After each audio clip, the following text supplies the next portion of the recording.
Welcome to the Mama's Village podcast, CT, where Fairfield County moms discover they're not alone in their struggles while uncovering the hidden gems, local treasures, and real solutions that make motherhood in Connecticut not just survivable, but extraordinary. I am your host, Abby Hartley. I am a mom of three, and I would like to request, before we begin and I tell you all about my amazing guest, I would like to request that you subscribe and like and share these amazing podcasts and guests that I've had on. It helps greatly and it makes it so that we can continue to do this. So, without further ado, she is the founder of Fairfield Coastal Financial and specializes in helping individuals and families navigate significant life transitions.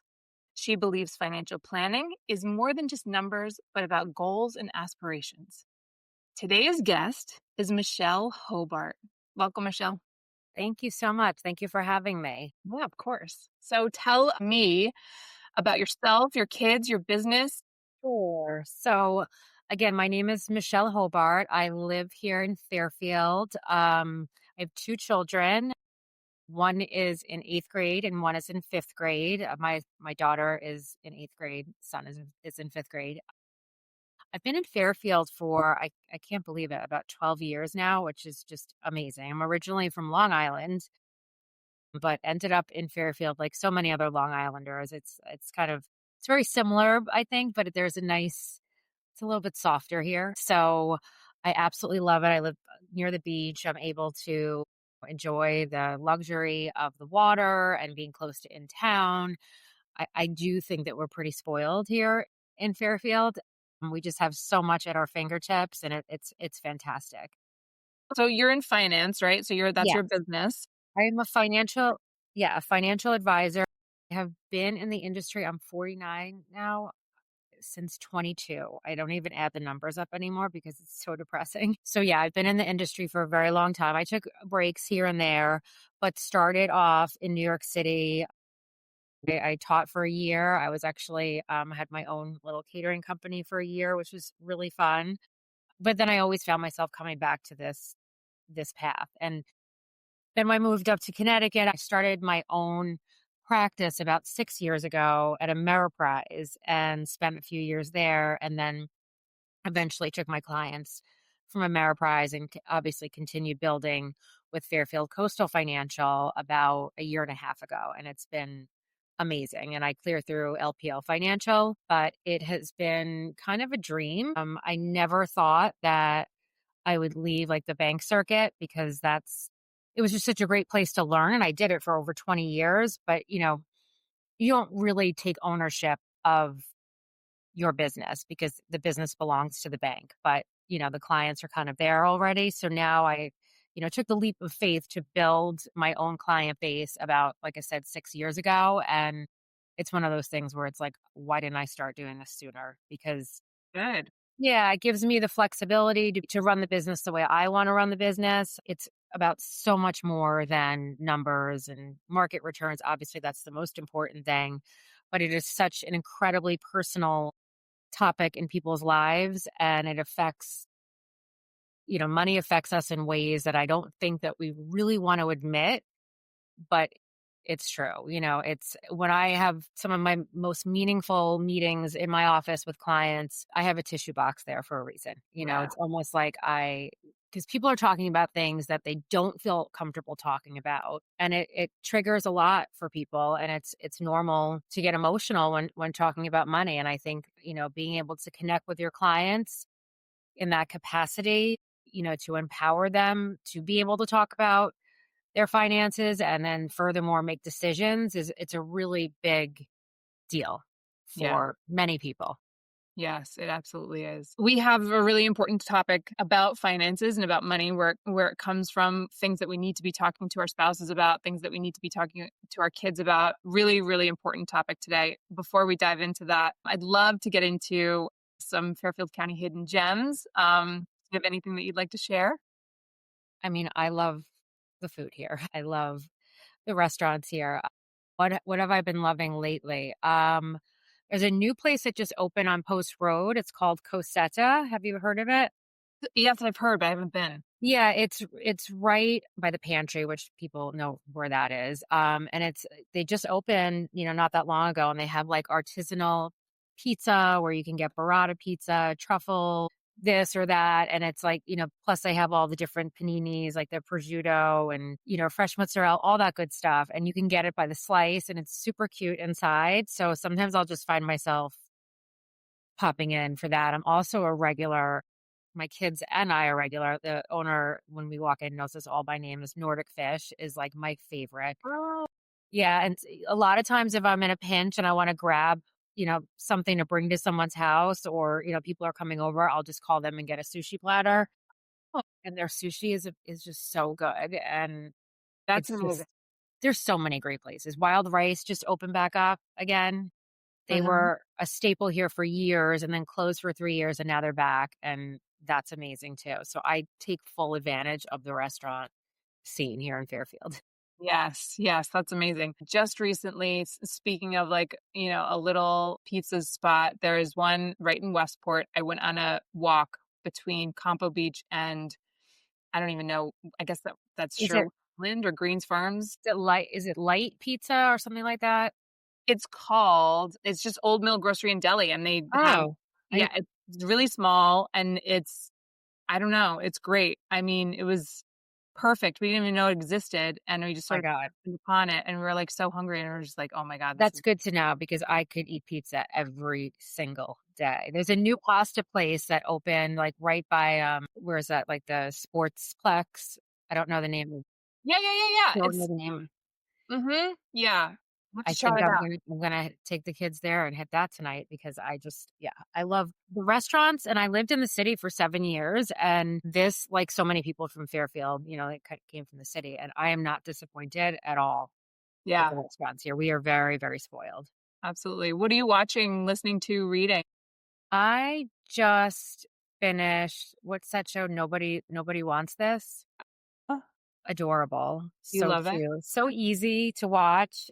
And then I'm starting the Murdoch story. I think that one. Mm, Anything with Patricia Arquette, I love. I think anything she does is just so solid. Yeah, that's really it. I think I am definitely like a Netflix, Hulu junkie, but that's what's going on right now.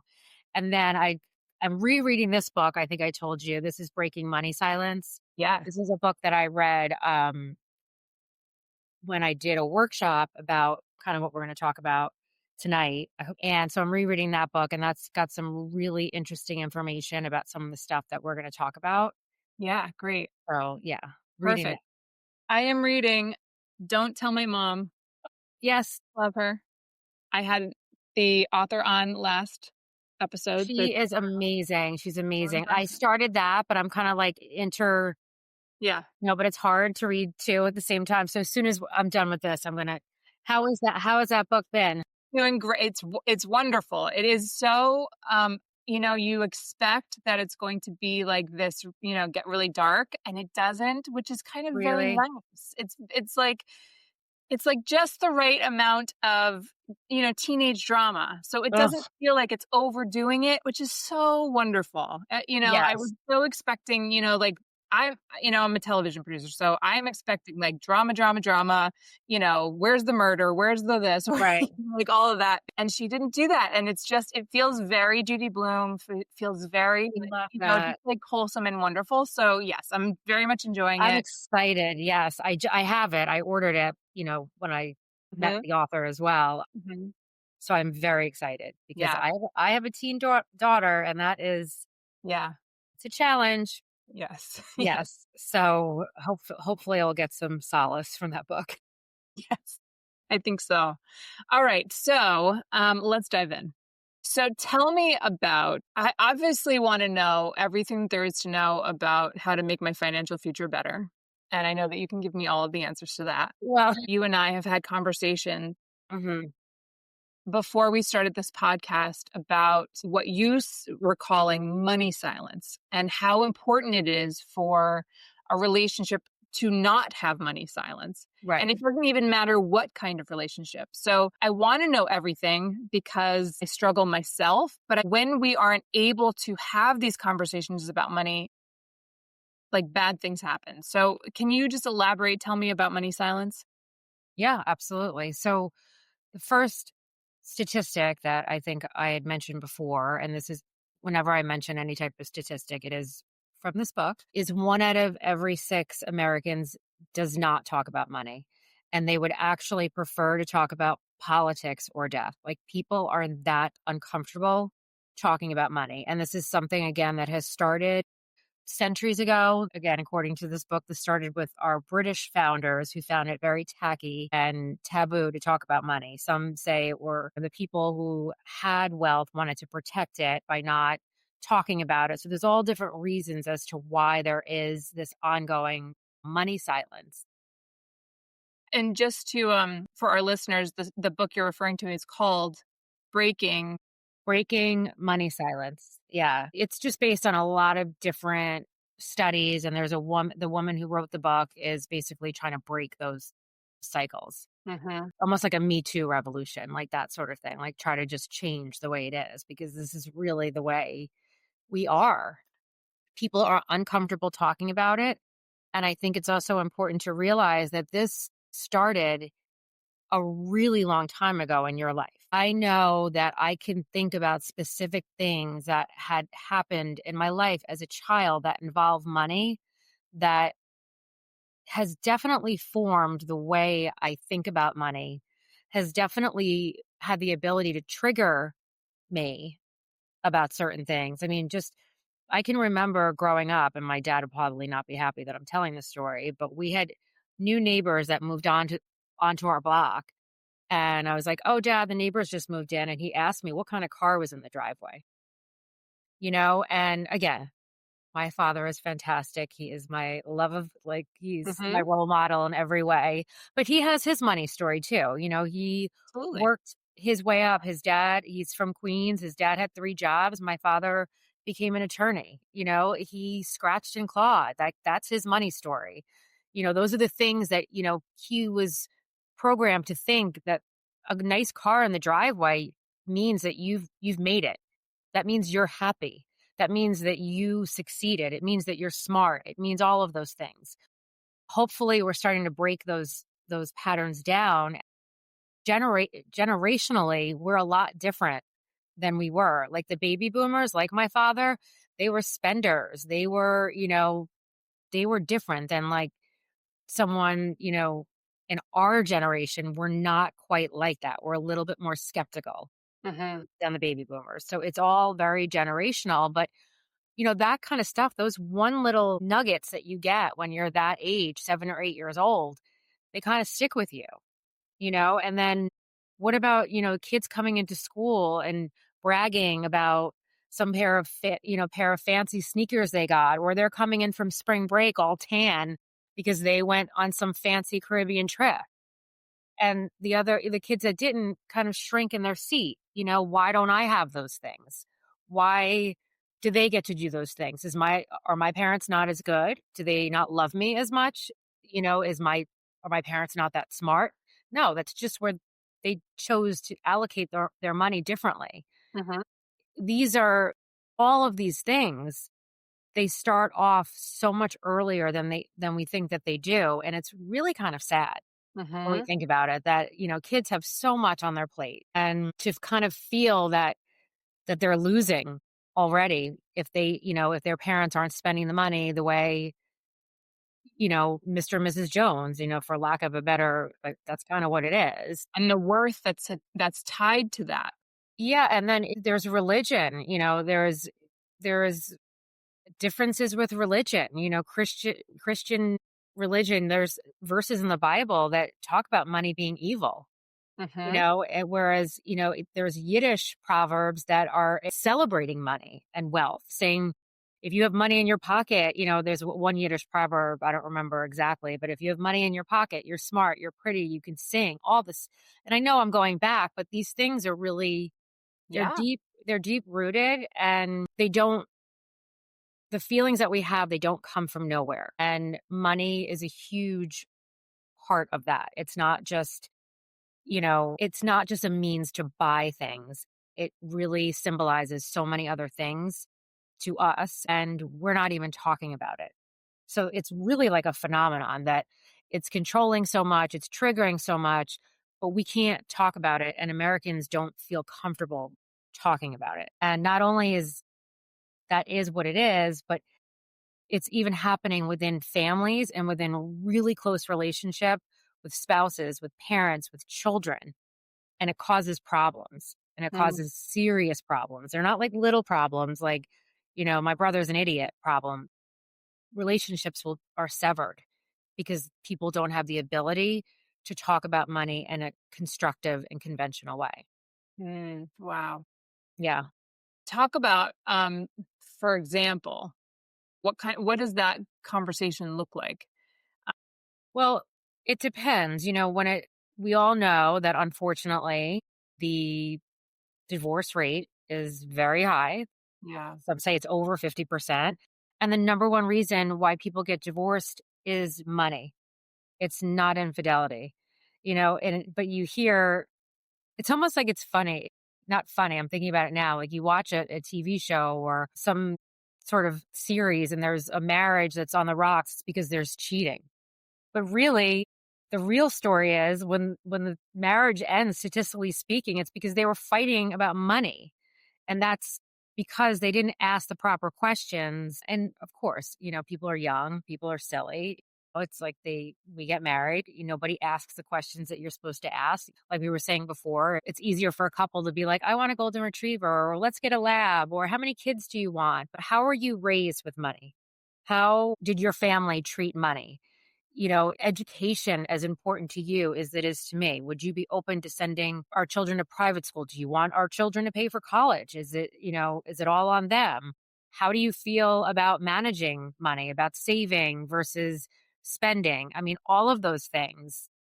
And would you be happy with a job that you knew there was really no growth?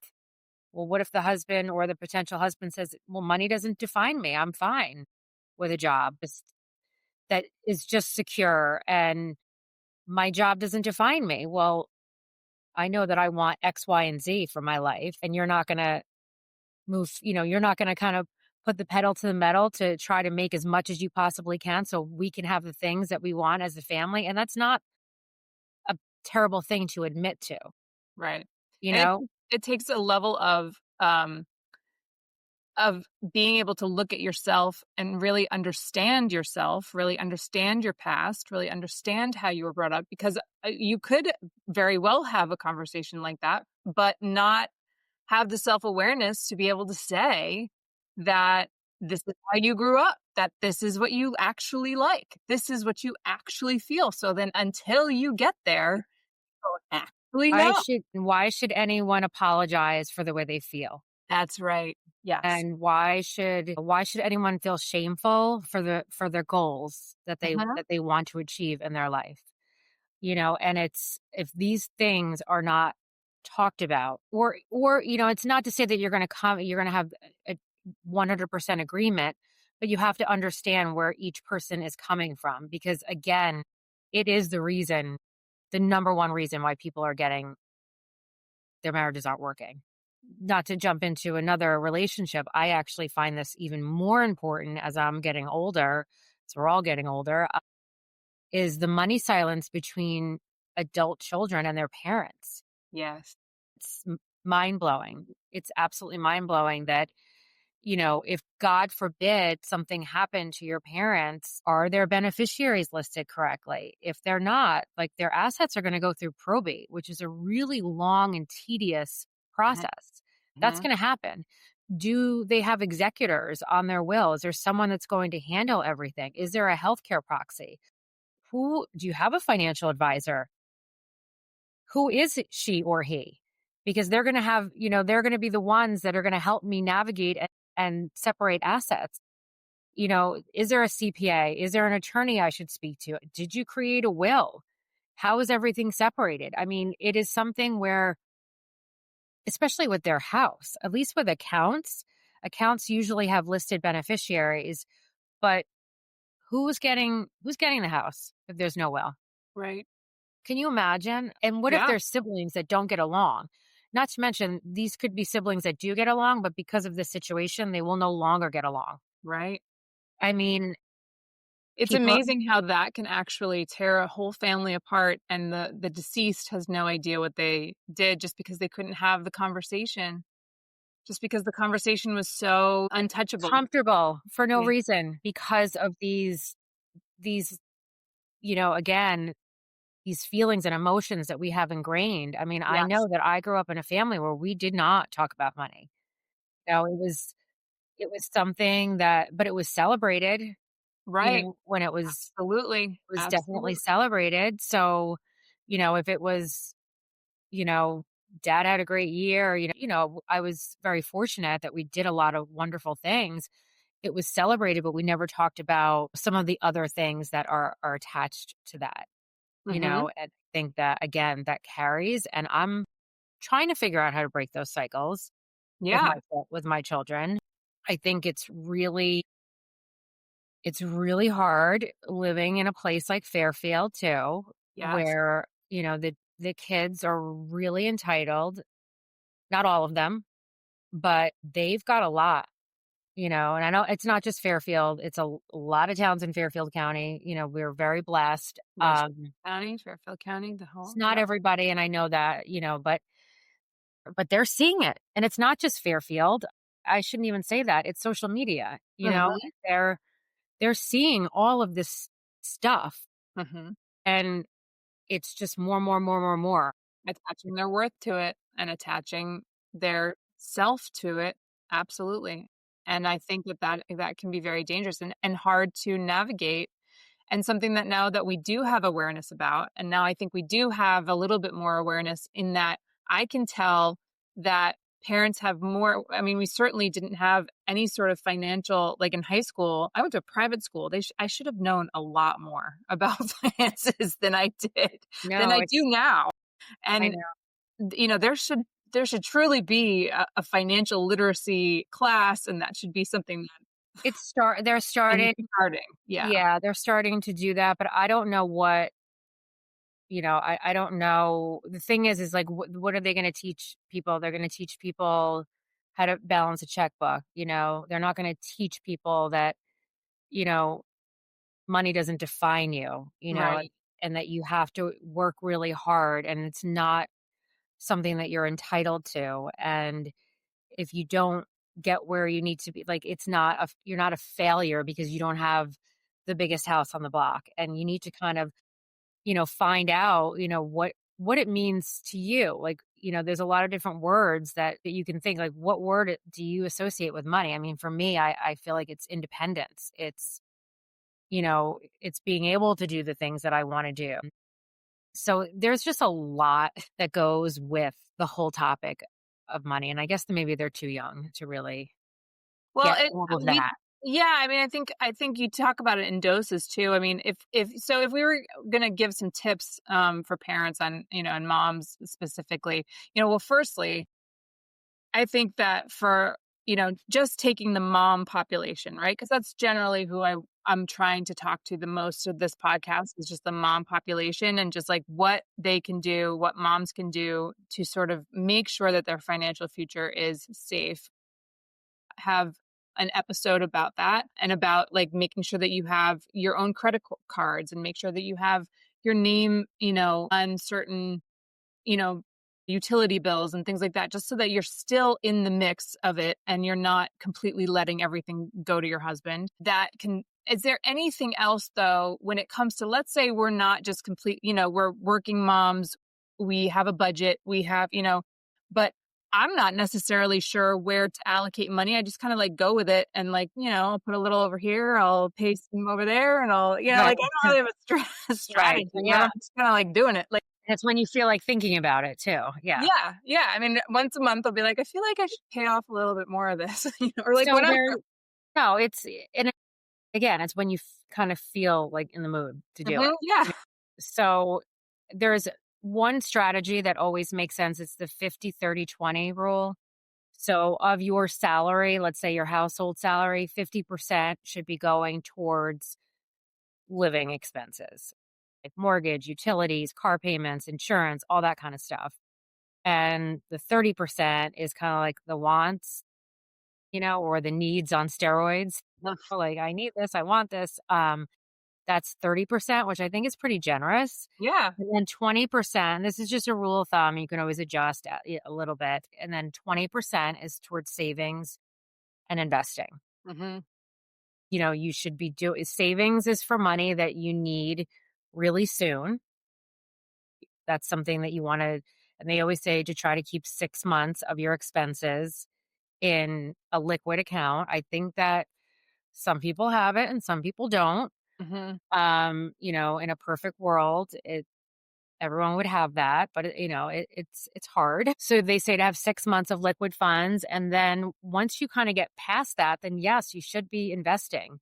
But then it's what kind of an account should I be investing in? Should I be allocating towards education for my children, or should I be allocating towards retirement?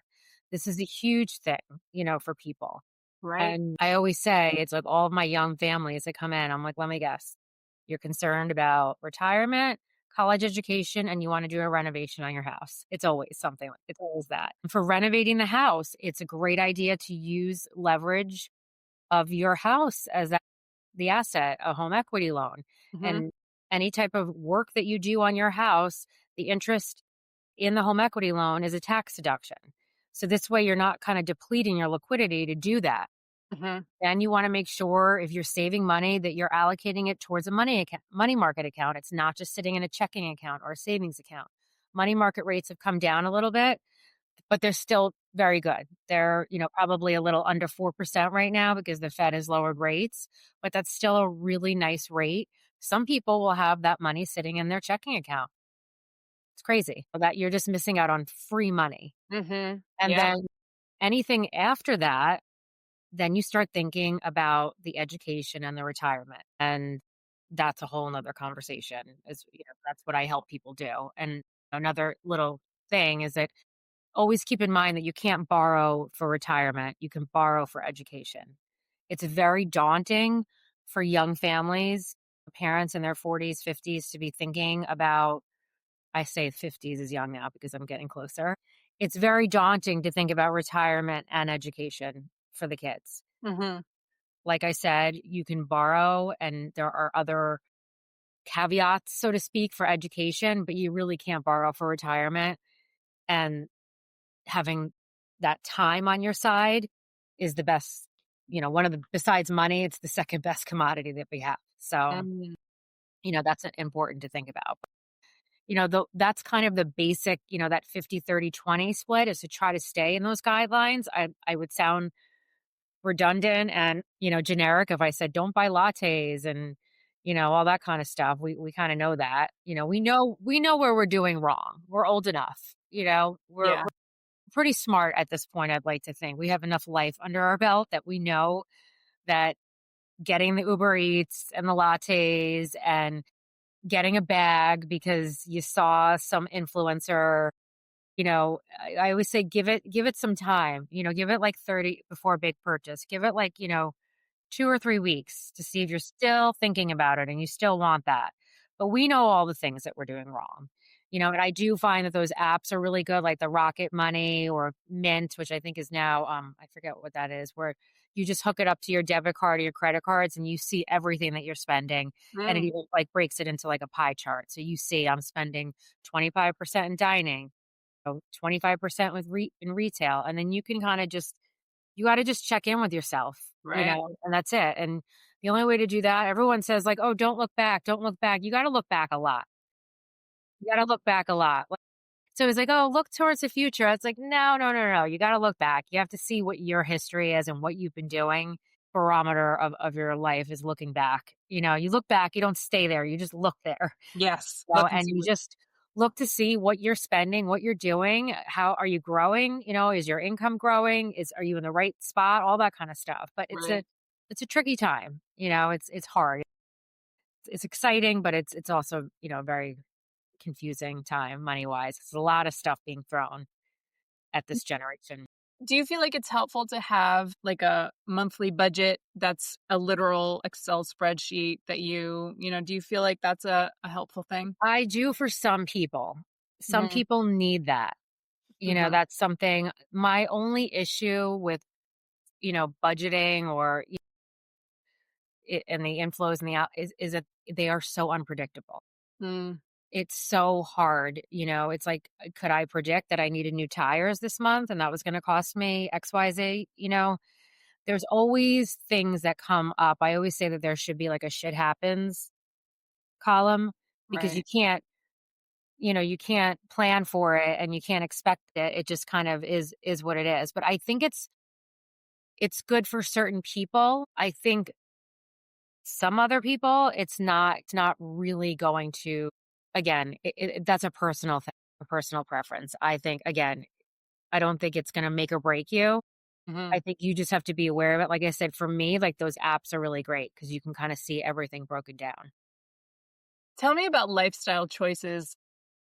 As we are in Fairfield County, and we have all sorts of choices of amazing things and ways that we can live, and we can go to the beach, we can become members of country clubs, we can go play golf, we can. There's just so many things that are at our fingertips, and a lot of them is uh, how we get a community. I mean, that's sometimes attached to our friend groups, and sometimes, so it's interesting how money sort of is interwoven into that.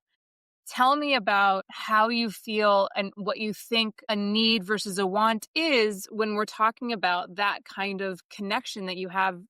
That's like quality of life stuff. So how important should it be in your life? Like, obviously, if you can afford it, do it. But what about when things happen, like, I guess the question is like, how high should we put quality of life stuff on our list, on our budget list? I mean, I think as high as you possibly can. Yeah, I think agree. there's nothing, nothing out there is too expensive. It's just, can you afford it? Yeah. So I think that if that's a priority to you to be, in a country club where you have camaraderie with people and that's something that you value socially, you know, and you find something that's a good fit and you can afford it and it does fall into that 50-30-20. I don't think there's anything wrong with that. And I think, you know, people also have to realize that it kind of helps with other aspects of your life too. You're just meeting other people and you're connecting with them on a potentially a business, you know, type of connection. So but I think it's easy to get very overwhelmed, and I think it's easy to get sucked into all of that. And it just sometimes it's too much, but some people are addicted to that. And Mhm. some people use that to define who they are. And so that's a whole nother conversation that's probably for a therapist and not for me. But it's sad though when people are still feeling that way, at this stage. It's not like you're 25 anymore. If that's where you're finding that you're getting your, self-worth is from, Right. driving a fancy car and being, at a country club that you don't even really like anyone that's there, Mhm. then that's something else that you need to kind of question yourself and kind of look and dig deeper and see why these things are still so crucial and important, and that, your kids are learning this and your kids are, they're starting to have the same type of money story that kind of want to stop that cycle of when, they're obsessing about money and obsessing about what they don't have and what somebody else has. So that's that. Well, let's talk about that. Let's talk about the kind of conversations we should be having with our kids. I mean, should we be talking to them about budget? Should we be going through our budget? Is that something that they can handle? Can they handle our household, at Yes, there's no time that's too early. I think aside from that type of, you know, talking about budgets and what this costs and what that costs. I think that it's really important, and I don't think a lot of parents are doing this. And this is my personal point of view, is that I like to talk about my failures. I find it really important for parents to talk about how they and when they fail. Because guess Mm. what? We're still failing. Mm. I think that parents have this idea that they want to portray themselves as this hero and as this like financial, you know, superhero with a cape on, and I can get you this and I can do that. Look at mommy. And that is not good. Mhm. So I had a fail last week. I lost a household, which is like the second time that that's happened to me in 5 or 6 years, and so that's not bad. I was having at all, my retention's 100%, but stuff happens. I came home and told my daughter about that because she needs to know that it's not that easy Right. and that it doesn't just, keep coming in, and it doesn't, and sometimes I don't win. Right. And when we don't win, we need to kind of take a step back. And I can't sit here and paint myself as this like, super uber, successful person, even though I feel that I have earned that, but I'm still learning and I still fail sometimes. And the kids need to know that. Absolutely. They need to know that sometimes it doesn't work out, and maybe we need to stop. And then we talk about why did this happen? I don't know. Let's think about it. Right. You know, maybe I run a business, so it's like I have clients slash customers, whatever you want to say. So that's maybe a parent comes home and tells, about your boss called you in and had a really uncomfortable conversation because X, Y, and Z didn't. And they know that your job is attached to money. They know Yeah. you're not going there for fun. So when they see that, oh, shoot, mommy didn't have a good day, mommy didn't do as well as she should have, that is attached to our everything that we have. Hmm. Let them think that it's not an entitlement and that it's not guaranteed.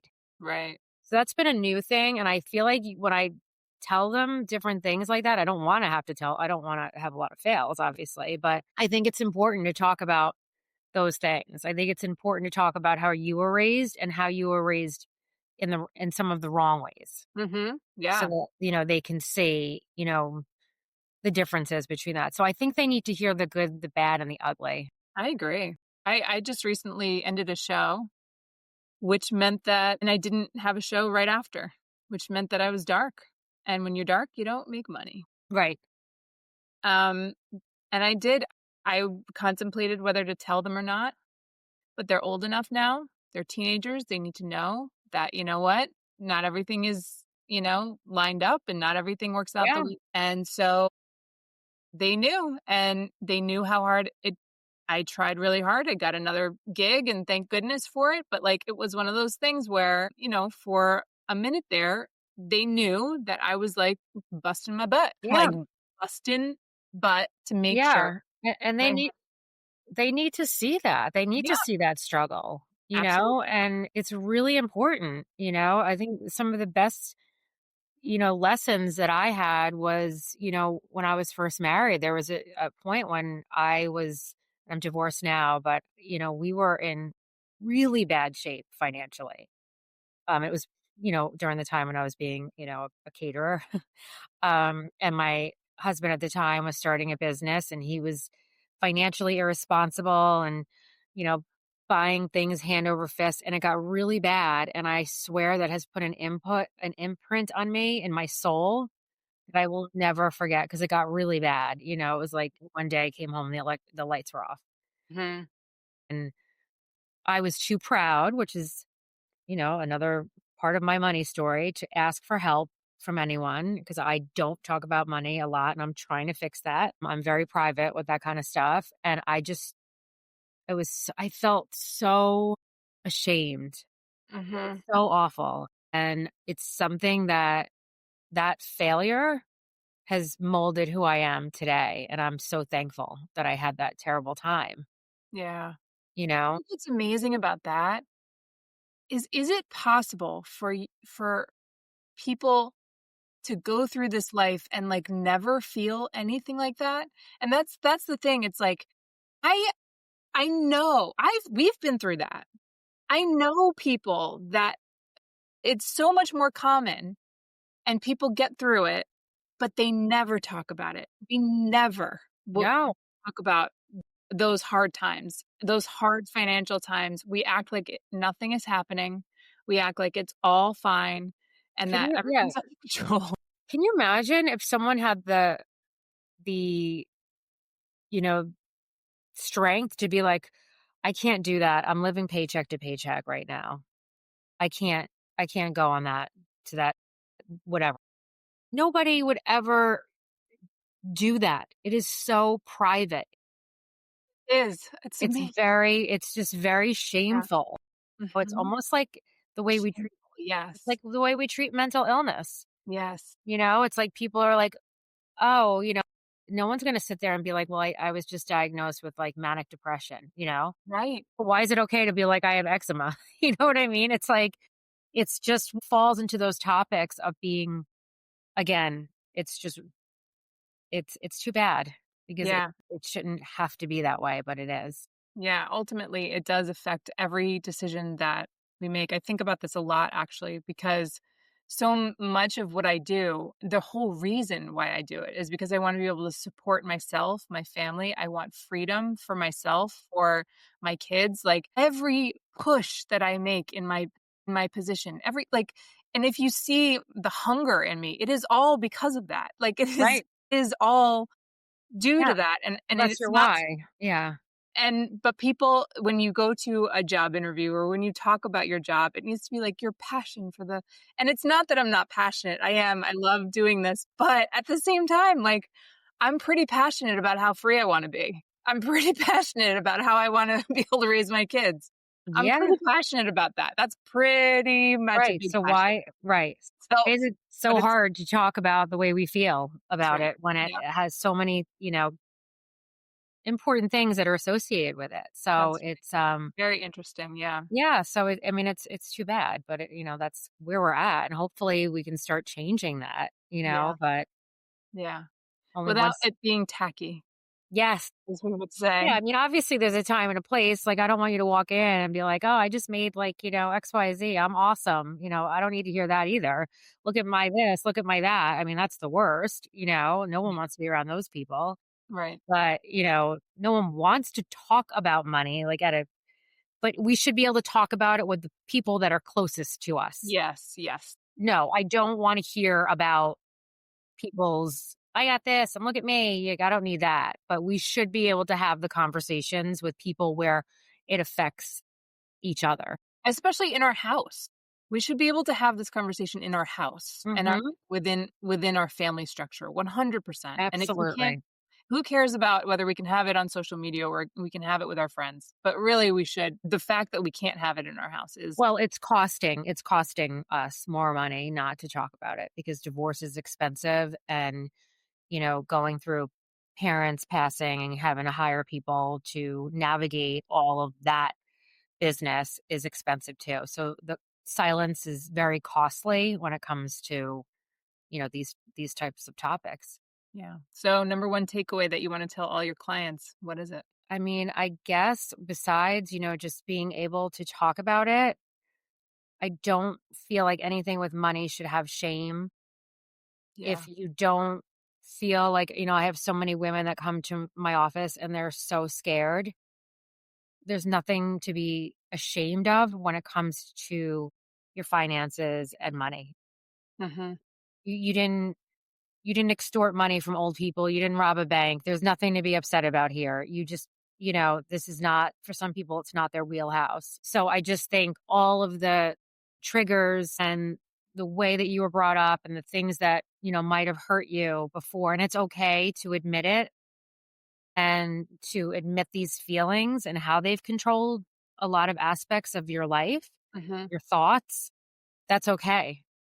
Like I'm a huge Dr. Phil fan. It's like he always said, you can't fix what you don't acknowledge. Mhm. Just acknowledge your story, acknowledge where you come from, where you want to go, and don't be afraid to look at it and again, don't be ashamed of it and just learn from your story. Right. We all have a story, Yeah. every single one of us.